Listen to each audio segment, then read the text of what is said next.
ইরে বেলাল, এটা কেমন জুলুম, কতদিন হলো তোমার কণ্ঠের আজান শুনি না। বেলাল রে, তোর কি মন চায় না আমি নবীর জিয়ারতে আসতে? বেলাল আয়, আমি নবীর জিয়ারতে আয় রে বেলাল আয়, কতদিন হলো তোমার কণ্ঠের আজান শুনি না। স্বপ্ন যখন নবীজি দেখাইছে, এ মুসলমান, হযরত বেলাল সুদূর সিরিয়ার দামেস্ক থেকে পাগলের মতো দৌড়াইলেন, পাগলের মতো ছুটে আসলেন। যখন মদিনাতে আসলেন তখন তাহাজ্জুদের সময় চলতেছিল। তাহাজ্জুদের সময় চলার সময় হযরত বেলাল রাদিয়াল্লাহু আনহু কাঠের জালি দিয়ে তখন রওজা শরীফ ঘিরে রাখা ছিল। ওই জালির পাশে বসে বসে জালির সঙ্গে মাথা ঠেকাইয়া নবীর পাগল বসে বসে গুনগুন গুনগুন করে কাঁদে আর বলে, হুজুর আপনি আসতে বলেছিলেন, গোলাম এসে হাজির হয়েছে। নবী গো, আজান দিতে বলেছেন, আমি আজান দিলে আপনি আগে নামাজ আসতেন, এখন আজান দিলে কি নবী আপনি নামাজে আসবেন? হুজুর এখন আজান দিলে কি আপনি নবী নামাজে আসবেন? নতুন মুয়াজ্জিন আসছে আজান দেওয়ার জন্য, এসে দেখে নবীর মুয়াজ্জিন বেলাল কাঁদে। ডাক দেখে মদিনাবাসী শুনছো, নবীর মুয়াজ্জিন ফিরে এসেছে, বেলাল আসছে, বেলাল ফিরে আসছে। এই কথা শোনার পরে সব সাহাবী ঘর থেকে বের হয়ে দৌড়ায় এসে দেখে বেলাল কাঁদে। সাহাবীরা বলে, বেলাল আজান দাও, কতদিন হলো তোমার কণ্ঠের আজান শুনি না। বেলাল আজান দাও, কতদিন হলো আজান শুনি না রে বেলাল। বেলাল বলে, সাহাবীরা রে, আমি আজান দিলে কি নবী নামাজ আসবে বলো? সালমান ফারসি রাদিয়াল্লাহু আনহু ডাক দেখে, সাহাবীরা আমাদের কথাই বেলাল আজান দিবে না, তোমরা যাও দেখো হাসান আর হুসাইন দুইজন ঘরের মধ্যে আছেন। ইমাম হাসান হুসাইন রাদিয়াল্লাহু আনহুমা যদি বলে তাহলে বেলাল অবশ্যই আজান দিবে। সালমান ফারসির পরামর্শে সাহাবীরা দৌড়ায় গেলেন। বর্তমান 7 নম্বর গেট বাবুস সালাম বরাবর একটা মসজিদ আছে, মসজিদে আলী। এটাই ছিল হযরত ফাতেমা রাদিয়াল্লাহু আনহার বাড়ি।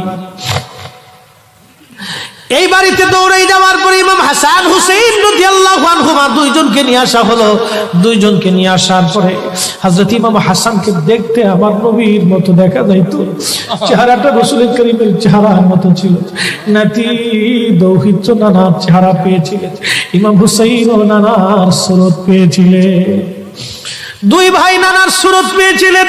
হযরত বেলাল রওজা শরীফ থেকে উঠে হযরতে হাসানের বুকের মধ্যে মাথা ঠেকায় কাঁদতেছে, ইমাম হুসাইনের বুকের মধ্যে মাথা ঠেকায় কাঁদে। হযরত ইমাম হাসান ডাক দেখে, নানার মুয়াজ্জিন, কতদিন হলো তোমার কণ্ঠে আজান শুনি না। যে কণ্ঠ দিয়ে নানার আজান শুনাইতা, যাও গো ওই কণ্ঠ দিয়ে আমাদেরকে আজান শোনায়া যাও। যখন হযরতে বেলাল ইমাম হাসান এই কথা বললেন, হযরতে বেলাল দৌড়ায় গেলেন। যেই বনু নাজ্জার গোত্রের মহিলা সাহাবীর ছাদের উপরে দাঁড়ায় বেলাল আজান দিত। আবু দাউদের 519 নম্বর হাদিসের মধ্যে আসছে, প্রত্যেক ফজরের নামাজের সুবহ সাদিকের আগে বেলাল দাঁড়াইতেন। দাঁড়ায় আজানের আগে বলতেন, আল্লাহুম্মা ইন্নী আহমাদুকা ওয়া নাস্তাঈনুকা আলা কুরাইশিন ইউকিমুদ্দীনাক।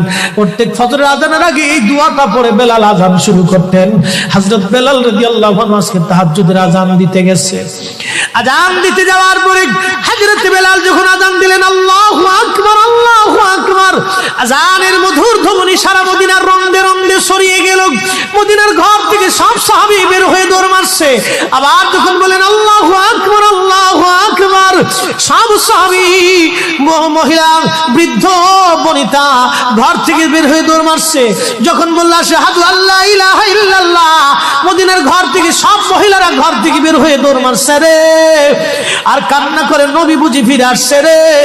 আবার যখন বলেন আশহাদু আল্লা ইলাহা ইল্লাল্লাহ, তখন মদিনার মানুষ কান্না করতেছিল, গুন গুন গুন গুন করে কান্না করে।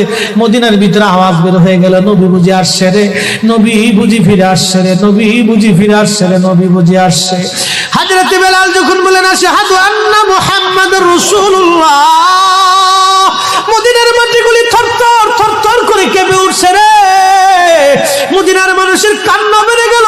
হযরত বেলাল অজ্ঞান হয়ে জমিনের মধ্যে পড়ে গেলেন, তিনি বেহুশ। নবীর আশিক বেহুশ হয়ে গেলেন। বেলালের মতো আশিক যদি আমরা